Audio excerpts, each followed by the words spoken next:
오늘 저희가 교독한 오늘 본문의 말씀 가지고 예수님을 파는 가룟 유다와 예수님이라는 제목으로 함께 말씀 나누겠습니다. 몽골, 그리고 옛날에 몽고라고 불렀죠. 이게 몽골의 후예들이 세운 제국으로 알려진 인도의 무굴 제국이라는 그 제국이 역사적으로 한 330년간 존재했습니다. 우리 몽고는 징기스칸의 후예들이 정말 전 세계 곳곳에 정복하고 나라를 세우고, 그래서 역사상 전무후무 지금까지도 그만한 영토를 가진 나라가 없는 그런 대제국을 이뤘는데, 그래서 인도 지방에서도 나라를 이루었고 그 제국이 바로 무굴 제국인데, 이 무굴 제국의 역사에 배신의 아이콘으로 불리는 대표적인 인물이 있습니다. 무굴 제국하면 뭐 잘 연상이 안 되겠지만 우리가 잘 아는 타즈마할, 샤자한이라는 무굴 제국의 왕이 아내 뭄타즈 마할의 무덤으로 세운 건축물이 바로 저 타즈마할이 되겠습니다. 바로 그런 나라를 이루었던 그 무굴 제국인데, 이런 제국을 배신한 대표적인 사람은 미르 자파르라는 인물입니다. 사진의 왼쪽에 사람이 미르 자파르고 오른쪽은 그의 장남 미르 미란이라는 사람입니다. 미르 자파르는 우리나라로 치면 침략자 일본과 을사늑약을 체결했던 학부 대신 이완용과 같은 사람입니다. 그래서 우리 이완용 하면 매국노 이렇게 이제 따라오는 것과 같은 그런 인물이 되겠습니다. 이 자파르는 벵골 지역 군대 사령관이었지만 영국군과의 플라시 전투 중에 그 지역 태수, 지금 같으면 우리나라 같으면 도지사쯤 되는 인물을 배신하고는 군대를 철수시키고 맙니다.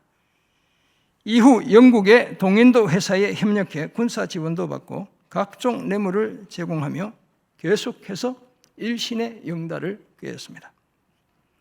그의 이런 내국적인 협력은 영국의 인도 식민지화와 무굴 제국의 몰락을 재촉하는 결정적인 원인, 계기가 되고 말았습니다. 그래서 미르 자파르는 지금까지도 나라를 팔아먹은 반역자로 비난을 받고 있고, 특히 인도와 방글라데시의 벵골족 사이에서는 더욱 그렇다고 말합니다. 그런데 인류의 역사에서 미르 자파르나 우리나라의 이완용을 능가하는 가장 대표적인 배신의 아이콘은 오늘 본문이 소개하는 예수님의 제자 가룟 유다입니다. 가룟 유다는 한낱 피조물에 불과한 주제에 하나님의 아들을 배신했습니다. 상식밖에 무례하고 어처구니 없는 일을 저지른 것이죠.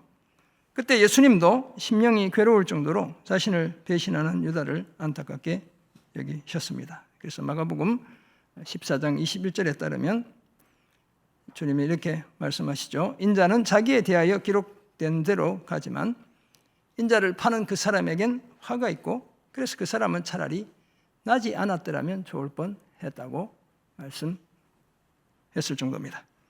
더구나 이 가룟 유다는 회개하고 돌이킬 기회마저 스스로 차버렸기에 영원한 배신의 아이콘으로 남아 있습니다. 오늘 본문 요한복음 13장 18절에서 30절은 예수님을 배반하는 가룟 유다의 모습과 그에 대한 예수님의 반응을 소개하고 있습니다. 가룟 유다는 3년 동안이나 우리 주님과 동가숙 서가숙 하며 늘 가까이서 예수님의 삶을 보고 그 말씀을 들었지만 결국 예수님을 배신하고 말았습니다. 그 이유는 1차적으로는 돈 때문이었죠. 돈을 받고 주님을 팔아넘깁니다. 그리고 보다 근본적인 이유는 예수님이 자신이 기대하는 그런 메시아가 아니라고 생각했기 때문이었습니다. 돈에 대한 탐욕과 메시아에 대한 왜곡된 가치 판단이 이 가룟 유다를 하나님의 아들을 팔아넘기는 장본인이 되게 했습니다. 빛이요 생명이신 예수님과 함께 지냈지만 스스로 어둠과 죽음을 선택하는 우를 범하고 말았습니다. 그런 제자와 함께 계시던 예수님의 모습을 오늘 본문이 소개하고 있고, 그 구체적인 모습을 세 가지를 중심으로 함께 상고해 보겠습니다. 오늘 본문에 따르면 예수님은 자신이 택한 자를 다 아십니다. 그래서 누가 알곡이고 누가 쭉정이인지 다 아세요. 누가 끝까지 자기를 따를 자이고 누가 자신을 배신할 자인지도 알고 계세요. 저는 모르니까 걱정 안 하셔도 됩니다. 네, 주님은 다 알고 계신 거예요. 두 번째, 오늘 본문에 따르면 우리 주님은 항상 성경이 응하게 하십니다. 주님의 삶은 철저히 성경의 예언을 성취하는 그곳에 집중되어 있어요. 세 번째, 자신을 믿고 영접하기를 원하십니다. 왜냐하면 자신을 믿고 영접하는 것이 자신을 보내신 하나님 아버지를 믿고 영접하는 것이기 때문에 그렇습니다. 유월절 만찬의 자리에서 예수님은 의도적으로 제자들 중 한 사람이 자신을 배반하게 될 것을 아주 두드러지게 말씀해 주셨습니다. 예수님은 배신이라는 아프고 슬픈 현실에도 불구하고 메시아인 자신에 관한 성경의 모든 예언이 온전히 성취되기를 바라셨습니다.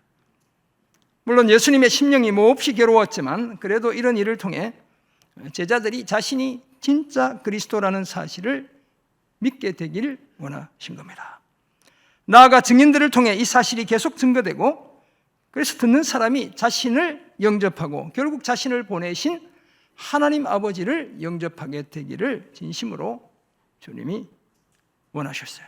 그래서 배신의 그 과정을 주님이 끝까지 묵묵히 지켜보고 계신 겁니다. 이런 내용을 전하는 오늘 본문을 통해 우리가 예수님에 대해 발견하는 첫 번째 사실로 자신이 택한 자를 다 아십니다. 본문 18절 상반절에서 예수님이 내가 너희 모두를 가리켜 말하는 것이 아니니라. 나는 내가 택한 자들이 누구인지 알미라고 하시죠. 이처럼 예수님은 자신이 선택한 자와 그렇지 않은 자를 다 아시는 분입니다. 자신을 끝까지 따를 자가 누구며 자신을 배반할 자가 누군지도 다 아시죠.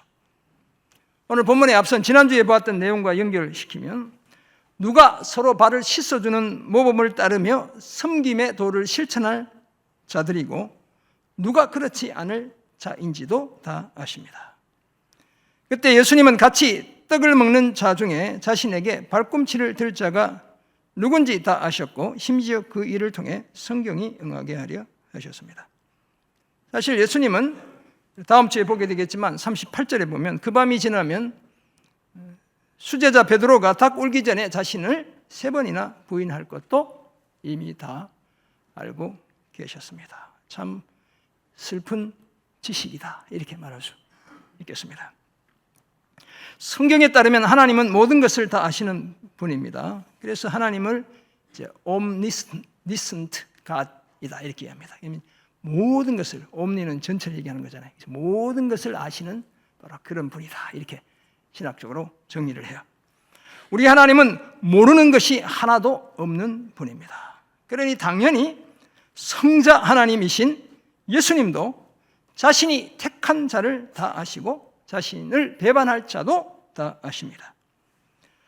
한편 하나님은 선지자 예레미야를 부를 때 이렇게 말씀하시죠. 내가 너를 모태에 짓기 전에 너를 알았고 네가 배에서 나오기 전에 너를 성별하였고 너를 여러 나라의 선지자로 세우노라. 이처럼 우리 하나님은 예레미야가 어머니의 자궁에서 잉태되기 전에 이미 그를 아셨습니다. 속속들이 다 알고 계셨다 이렇게 이해할 수 있습니다. 시인에 따르면 하나님은 우리의 체질을 아시고 우리가 단지 먼지뿐임을 기억하시는 분, 우리가 먼지뿐이라는 사실도 알고 계시는 분입니다. 우리가 얼마나 연약한 존재인지 덧없고 못 믿을 존재인지도 다 아십니다. 심지어 하나님은 우리를 살펴보시고 아시는 그런 분이시죠.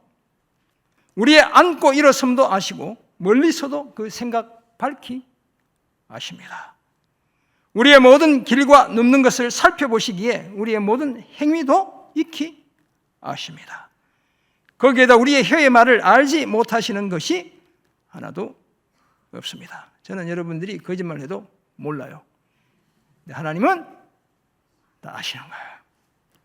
이처럼 아들이자 하나님이신 예수님은 자신이 택한 자를 다 아십니다. 속속들이 아시고 모르시는 것 하나도 없습니다. 사랑하는 성도 여러분, 예수님이 우리를 다 아신다는 이 사실이 우리에겐 엄청난 복이고 위로입니다. 왜냐하면 우리를 아시는 예수님이 우리와 함께 하시고 우리를 끝까지 책임지시기 때문입니다.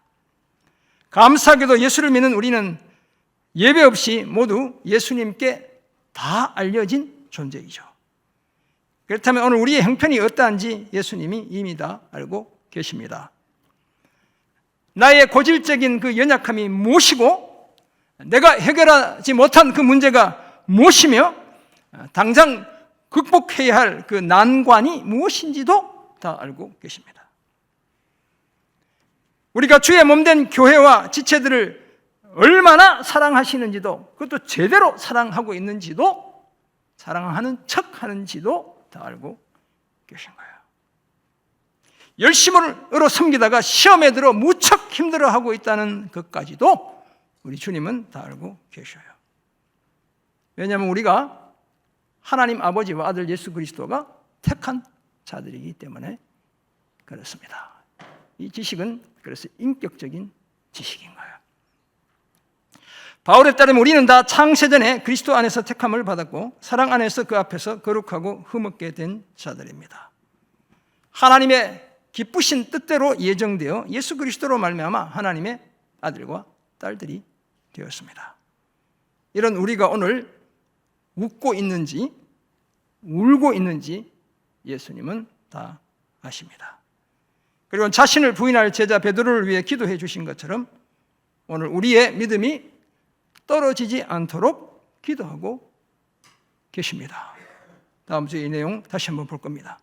말할 수 없는 탄식으로 우리를 위해 기도하시는 성령과 더불어 지금도 하나님 우편에 계시면서 우리를 위해 항상 간구해주고 계신 거예요. 세상은 우리를 몰라도 예수님은 택한 우리를 다 아신다는 사실을 기억하고 믿음의 경주 계속 이어가는 우리가 되기를 주의 이름으로 축원합니다. 아멘. 오늘 본문에서 발견하는 두 번째 사실로 예수님은 항상 성경이 응하게 하십니다. 이 응하다는 말은 성취하다, 이루어지게 하다 이런 뜻이 되겠습니다. 예수님의 공생애는 철저하게 자신에 관한 성경의 말씀이 성취되게 하는 과정이었습니다. 사실 예수님은 출생에서부터 죽음에까지 모든 과정이 하나님의 예언의 말씀이 성취되게 하는 그 여정이었다, 이렇게 정의할 수 있습니다. 오늘 본문 18절이 그 사실을 말씀하는데 같이 한번 봉독합니다. 시작. 내가 너희 모두를 가리켜 말하는 것이 아니니라. 나는 내가 택한 자들이 누구인지 알미라. 그러나 내 떡을 먹는 자가 내게 발꿈치를 들었다 한 성경을 응하게 하려는 것이니라. 아멘. 시편 41편 9절. 내가 신뢰하여 내 떡을 나눠 먹던 나의 가까운 친구도 나를 대적하여 그의 발꿈치를 들었나이다 라는 말씀이 이루어지게 하는 겁니다. 고대 팔레스타인에서 발꿈치를 들어 발바닥을 보이는 것은 상대방을 경멸하는 행위였습니다. 더구나 친밀한 식사의 교제를 나눈 가까운 사람끼리 그렇게 하는 것은 식사를 초대한 사람과의 그 신뢰감을 완전히 허무는 무례한 행동이었습니다. 거기에다 발꿈치를 드는 것은 날뛰는 말이 발 뒤꿈치를 들고 주인을 발로 차버리는 행위를 연상시키기도 하죠. 그렇다면 우리 속담을 끌어오면 믿는 도끼에 발등이 찍히는 그런 의미와 비슷하다, 이렇게 말할 수도 있습니다. 이런 일이 일어나기 전에 지금부터 미리 제자들에게 일러두신 것은 일이 일어날 때에 예수님이 내가 곧 메시아인 줄 믿게 하기 위해서였습니다. 내가 그라는 의미에 대해서 뒤에서 자세히 살펴보겠습니다. 이후 요한은 예수님과 관련된 일들이 성경을 응하게 하기 위한 것임을 자신의 복음서를 통해 계속해서 의도적으로 밝히고 있어요. 그래서 요한복음 15장 23절에서 예수님이 나를 미워하는 자는 또 내 아버지를 미워하느니라 라고 말씀하시죠. 그리고 이것도 율법에 기록된 바 그들이 이유 없이 나를 미워하였다고 한 말, 시편 35편 19절, 69편 4절을 응하게 하기 위함이라고 말씀합니다. 요한복음 17장 12절에서는 내가 그들과 함께 있을 때에 내게 주신 아버지의 이름으로 그들을 보존하고 지키었나이다. 그 중에 하나도 멸망하지 않고 다만 멸망의 자식뿐이오니 이는 성경을 응하게 함이니이다 라고 말씀하죠. 잠언 24장 22절, 시편 41편 9편 9절 등을 인용한 것이다. 이렇게 학자들이 이야기합니다. 십자가에서 죽음을 당하게 되는 것도 신명기 21장 23절에 나무에 달린 자마다 저주를 받은 자라는 그 말씀이 응하게 하기 위한 것이죠. 우리 대신 저주를 받는 죽음으로 죽으신다는 사실을 보여주는 겁니다.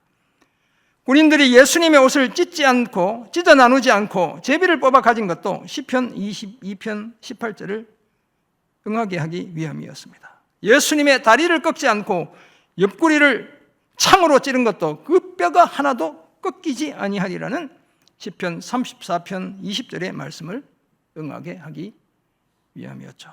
주님의 부활까지도 다 성경의 예언이 응하게 하기 위한 것이었습니다.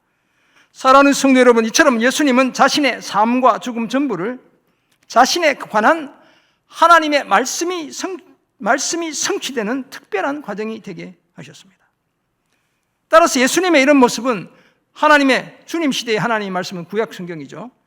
구약 성경이 하나님의 말씀이라는 절대적인 권위를 부여하고 있는 겁니다.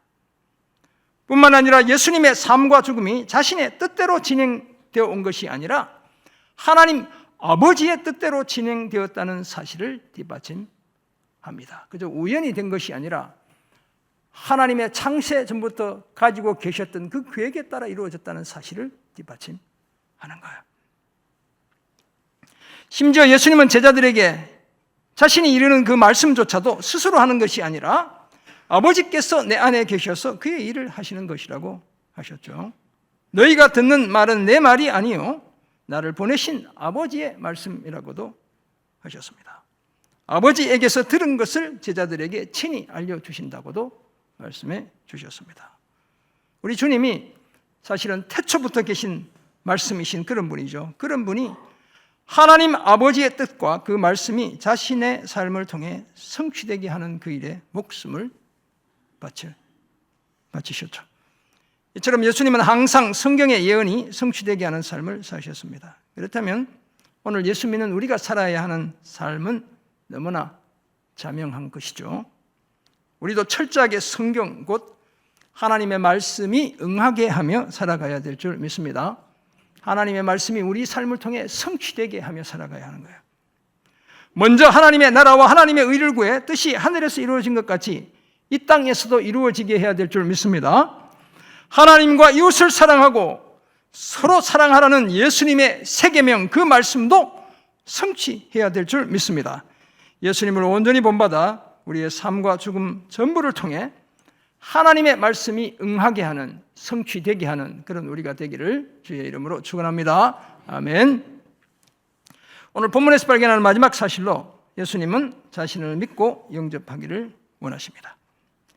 본문 19절에서 예수님은 제자들에게 일이 일어나기 전에 미리 일러준 것은 일이 일어날 때에 내가 그인 줄 믿게 하려 함이로라 라고 말씀하셨죠. 뒤에 가면 14장 29절에서도 일이 일어나기 전에 미리 말한 것은 믿게 하기 위한 것이다. 또 이렇게 한 번 더 주님이 이야기하셔요.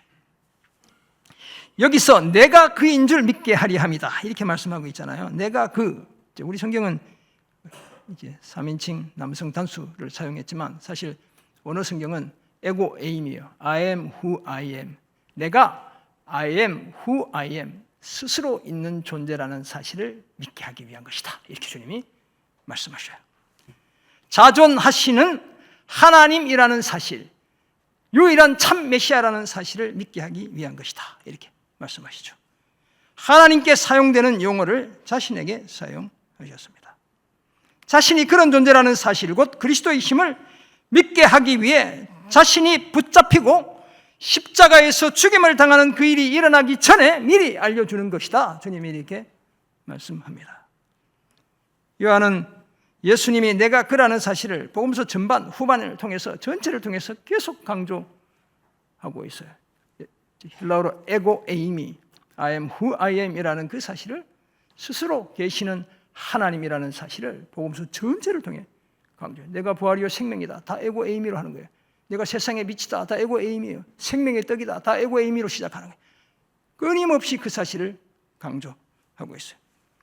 그리고 20절에서 주님이 내가 진실로 진실로 너에게 이르노니 내가 보낸 자를 영접하는 자는 나를 영접하는 것이고 나를 영접하는 자는 나를 보내신 이를 영접하는 것이니라고 하셨죠.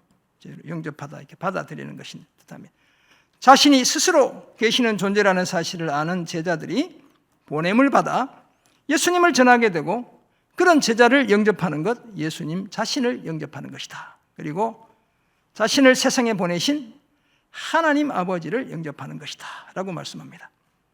보냄을 받은 제자들은 예수님의 대리인들이기 때문에 그들을 영접하는 것, 예수님을 영접하는 거예요. 우리가 태국으로 미얀마로 주님의 부르심, 보내심을 받아 진주 열방교회로 나아가 복음을 전했고 그 복음을 전한 그 사람들은 우리를 영접했을 뿐만 아니라 우리를 영접했기 때문에 우리를 보내신 예수님을 영접한 줄 믿습니다. 이처럼 예수님은 제자들이나 제자들이 전하는 복음을 들은 사람들 모두 자신을 믿고 영접하기를 원하셨습니다. 그리고 결국 그것은 예수님을 보내신 하나님을 영접하는 것으로 귀결됩니다. 예수님이 이 말씀을 하시고 심령이 괴로우셨는데 이 괴롭다는 말은 이렇게 심령에 소용돌이가 쳤다는 거예요. 이는 제자들 중 한 사람이 반드시 여기 보면 진실로 진실로 자신을 팔게 될 것을 주님이 말씀하고 계시죠. 저 같으면 당장 이놈 막 이렇게 하고 혼냈을 텐데 주님은 그러지 않아요. 예수님께도 제자 유다의 배반과 자신의 임박한 죽음이 결코 감당하기 쉬운 과제가 아니었습니다. 그래서 제자들이 서로 바라보며 도대체 누구에 대해 말씀하시는지 의심했다 그러죠. 이 의심은 혼란스러워했다. 도대체 누구를 지칭하는지 매우 당혹스러워했다. 이렇게 볼 수 있습니다.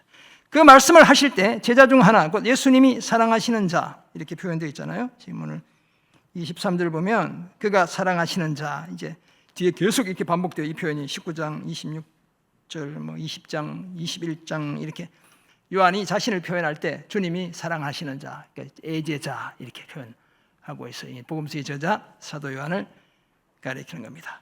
그러니까 요한이 예수님의 품에 의지하여 누워 있었다는 거예요. 예수님과 얼마나 친밀한 관계였던지를 우리가 생각해 볼 수 있습니다. 그 장면을 본 우리 시몬 베드로가 이제 시몬 베드로는 늘 급하잖아요. 어서 알고 싶은 거야. 도대체 누구인지. 그래서 머리짓을 해서 말씀하신 자가 누구인지 예수님께 물어보라고 요한에게 요한아 빨리 예수님한테 물어봐라. 도대체 누구를 염두에 두고 이야기하는지 아마 이렇게 이제 이야기를 했을 거예요. 그 말을 들은 요한이 예수님의 가슴에 그대로 의지하여 주여 누구니까? 라고 묻게 되죠. 그러자 예수님이 내가 떡 한 조각을 적셔다가 주는 자가 그니라 라고 하시고는 적시는 것은 밥통인데 푹 담궜다가 꺼내는 걸 이야기하는 겁니다. 곧 한 조각을 적셔서 가룟 시몬의 아들 유다에게 주셨죠. 같이 빵을 먹는 자가 발꿈치를 들었다는 성경이 그대로 응하게 하시기 위해 주님이 이 행위들을 다 하시는 거예요. 유다가 빵 조각을 받은 후 사단이 그 속에 들어갔고 예수님은 유다에게 참 주님도 딱하시죠. 네가 하는 일을 어떻게 하라고요? 속히 하라. 고만해라. 이렇게 하지 않고 속히 하라 라고 하시죠. 사단이 본격적으로 일할 때가 되었기 때문입니다. 이 말씀을 무슨 뜻으로 하셨는지 그 앉은 자 중에 유다 본인 외엔 제대로 아는 사람이 없었습니다. 딱 거기에 식사하던 여러 사람들 중에 예수님과 유다만 아는 거예요. 제자들은 주님이 설마 유다가 주님을 팔 거라고는 생각을 못하고 있었던 것 같아요. 그래서 어떤 이들은 유다가 돈꾀를 맡았으므로 명절에 쓸 물건을 사라고 하시는 줄로 이해했죠. 또는 가난한 자들에게 무엇을 주라고 하시는 줄로 생각하기도 했다는 거예요. 그리고 그 유다가 그 조각을 받고 곧 나갔죠. 오늘 보면 곧이라는 말도 아주 반복적으로 사용되고 있어요. 곧 나가니 때가 언제였습니까? 밤이었다는 거예요. 빛이신 예수님 아래 머물며 빛의 자녀로 살아야 했지만 이제 유다는 영원한 어둠 속으로 들어가고 맙니다. 안타깝게도 그 끝은 비참하고 절망스러운 죽음입니다. 사랑하는 성도 여러분, 예수님이 가룟 유다도 자신의 제자로 선택하셨지만 가룟 유다가 예수님을 배반하도록 선택하신 것은 아니에요. 따라서 배반에 대한 책임은 오롯이 가룟 유다 자신에게 있습니다. 예수님은 가룟 유다도 자신을 믿고 영접하도록 선택해 주신 거예요. 빛과 생명 아래 살며 빛의 자녀가 되도록 그를 선택해 주셨습니다. 하지만 가룟 유다는 자신의 그 선택권, 신학적인 용어로는 자유의지로 예수님을 배반하기로 선택하고 만 겁니다. 그럼 누구 책임이에요? 가룟 유다 책임인 겁니다. 그리고 그런 잘못된 선택엔 불행한 결말이 필연적입니다. 불가피합니다. 그렇다면 적어도 우리는 가룟 유다처럼 주님을 배반하는 일에 우리의 선택권을 사용하지 않아야 합니다. 교회를 떠나고 신앙을 떠나는 그 일에 우리의 선택권, 자유의지를 사용하지 않아야 합니다. 할 수만 있다면 우리는 진정한 섬김을 선택하고 실천해야 됩니다. 예수를 제대로 믿고 반드시 영접해야 되겠습니다. 이제는 보냄을 받은 자답게 예수를 전하며 살아야 될 줄 믿습니다. 그래서 내 이웃도 예수를 믿고 영접하게 하는 은혜와 축복의 통로가 되어야 마땅한 겁니다. 그러기 위해 빛의 자녀답게 밤이 아니라 늘 낮에 다녀야 합니다. 우리가 나갈 때는 밤이 아니라 언제나 낮이어야 하는 겁니다.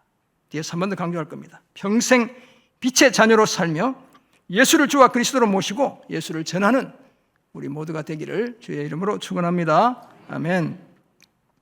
오늘도 본문에서 여러 가지 생각할 수 있겠지만 제가 세 가지로 정리해 보았습니다. 예수님이 자신이 택한 자를 다 아신다. 이건 정말 은혜요 복입니다. 제가 여러분을 다 알면 저나 여러분이나 관계가 불편해. 그렇잖아요. 제가 저희 아내를 다 알아도 너무너무 관계가 불편할 것 같아요. 적절히 아는 게 서로 편해. 근데 주님과 우리의 관계는 적절히 알면 그때부터 문제가 생기는 거예요. 주님 우리를 다 알고 계시다. 그 사실을 우리가 생각했고요.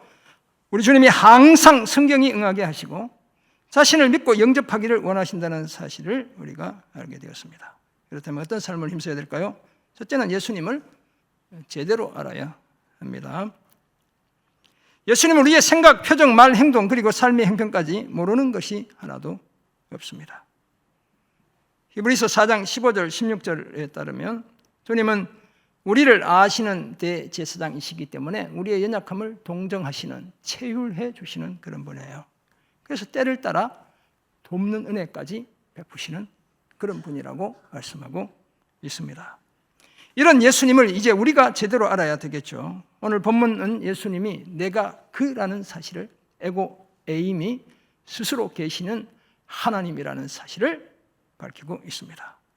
예수님은 스스로 계시는 하나님과 같은 분입니다. 그런 분이 죄가 전혀 없는 사람의 몸으로 이 땅에 오셨고 십자가에서 대속의 죽임을 당하셨죠. 그래서 예수님은 우리의 진정하고 유일한 구원자가 되신 줄 믿습니다. 예수님이 이런 분임을 제대로 알고 신앙생활을 해야 되는 거예요. 그리고 예수님을 제대로 안다면 예수님을 당연히 우리 삶의 중심에, 내 마음의 중심에 모시고 살아야 합니다. 내 마음의 보좌 항상 예수님께 내어드려야 마땅하죠. 예수님을 제대로 알고 늘 예수 중심의 삶을 힘쓰는 그런 우리가 되기를 주의 이름으로 부탁드립니다. 아멘. 두 번째 적용점. 오늘 본문 30절에 유다가 그 조각을 받고 곧 나가니 때가 언제였습니까? 밤이었죠. 우리는 그러므로 밤이 아니라 낮에 다녀야 합니다. 밤에 다니는 사랑하는 형제 자매들이여, 청년들이여, 제발 나이트 근무 아닌데 밤에 다니는 사람들 제발 좀 조심하시기 바랍니다. 사람들에게는 다 가려져 있어도 주님은 다 알고 계시는 거예요. 오늘 본문에서 가룟 유다와 관련된 표현 중에 특히 눈에 띄는 표현이 두어 가지 있는데요. 27절 보면 사단이 그 속에 들어갔다. 이것도 보면 곧 사단이 그 속에 들어갔다. 이렇게 표현하고 즉각적으로 들어갔다는 말인데 광명의 천사로 가장했지만 사실은 어둠의 주체인 사단이 가룟 유다를 완전히 지배하게 된 그런 상황을 가리키고 있습니다. 참 불행하죠. 누군가 저를 보면서 사단이 곧 그 사람한테 들어갔다. 이러면 진짜 그 인생 망친 거예요. 30절 유다가 조각을 받고 곧 나가니 밤이러라. 여기도 곧이라는 말이 사용되고 있죠. 어둠의 세력의 지배를 받던 장본인이 더 깊은 어둠 속으로 들어가고 만 거예요. 따라서 유다는 이제 완전히 빛을 상실하고 말았습니다. 반면에 빛이요 생명이신 예수를 믿고 영접한 우리는 밤이 아니라 그러므로 낮에 다녀야 합니다. 우리는 다 어둠의 옷을 벗고 빛의 갑옷을 입어야 마땅합니다. 낮에와 같이 단정히 행하고 방탕하거나 술 취하지 말고 음란하거나 호색하지 말고 다투거나 시기하지 말아야 합니다. 밤에 늦게 다니면서 술 한잔 하시는 분들 그러면 안 돼요, 진짜. 오직 주 예수 그리스도를 옷 입고 정욕을 위하여 육신의 일을 도모하지 말아야 합니다. 이처럼 빛의 자녀답게 항상 낮에 다니는 우리 모두가 되기를 주의 이름으로 부탁드립니다. 아멘 하셨죠? 아멘 안 한 사람들 손 들어봐요. 우리가 누군가의 속마음까지 다 안다는 것은 한편으로는 그 사람의 필요를 잘 헤아리며 대응할 수 있어 좋은 것이기도 하지만 달리 생각하면 참 불편하고 힘든 것이죠. 왜냐하면 친절한 겉모습과는 다르게 그 사람이 나에 대해 좋지 않은 감정을 품고 있다는 사실도 다 알게 되기 때문에 그렇습니다. 그래서 저한테 너무 많이 알려주지 마세요. 그냥 늘 방금 웃는 모습만 그 사람을 다 알아. 그래서 막 나 욕하는 것도 다 알아. 그럼 그 사람 보고 싶을까 안 보고 싶을까요? 피하고 싶겠죠. 적절히 알아야 된다니까. 우리는 주님한테 다 알려지면 되는 거예요. 감사하게도 예수님은 그런 모든 것까지 다 기꺼이 아시는 분이죠. 그 안다는 것이 얼마나 고통스러웠겠어요. 자기가 십자가에 죽어야 되는 것도 다 아셔요. 그러잖아요. 예수님은 제자들 중에 누가 자신을 배반할지도 진작에 다 아셨습니다. 그럼에도 불구하고 그와 3년을 같이 지내시죠. 그리고는 네가 하는 일을 속히하라고 하시며 그가 그렇게 하도록 재촉까지 하시는 거예요. 여기까지 생각하면 우리의 지식이 제한적인 것이 오히려 감사하죠. 그런데 예수님이 이렇게까지 하신 것은 배신의 아이콘인 그 제자, 그리고 오늘 배반을 밥 먹듯 하는 저와 여러분을 구원하시기 위해 이 땅에 오시기 때문에 그런 거예요. 그래서 그런 지식까지도 다 가지고 계신 거죠.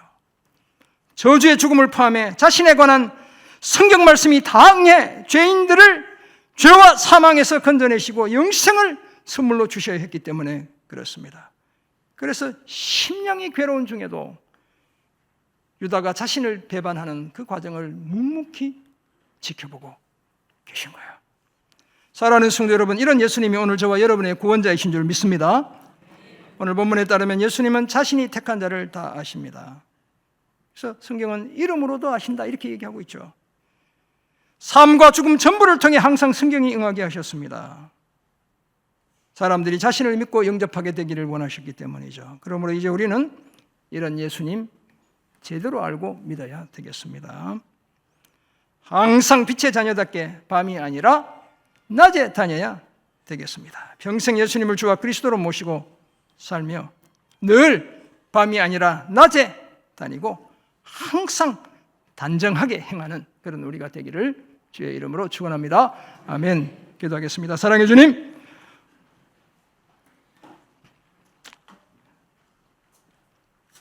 (3년간) 사랑하며 섬겼지만 배반하는 그 제자의 모습을 묵묵히 지켜보신 주님의 그 사랑과 그 희생을 기억합니다. 오늘도 배반을 밥 먹듯 일삼는 우리를 죄와 사망에서 구원하시고 영생을 선물로 주시기 위한 것임을 기억합니다. 주님, 이제는 우리를 선택하신 그 주님을 끝까지 선택하고 주님의 섬김의 도를 끝까지 실천하며 살아가기로 다짐하는 그런 저희들 다 되게 도와주옵소서. 우리가 행하는 자리는 늘 낮이 되게 하시고 주님과 동행하는 복된 자리 되는 역사 주여 이루어 주옵소서. 감사드리며 예수님의 이름으로 기도합니다. 아멘.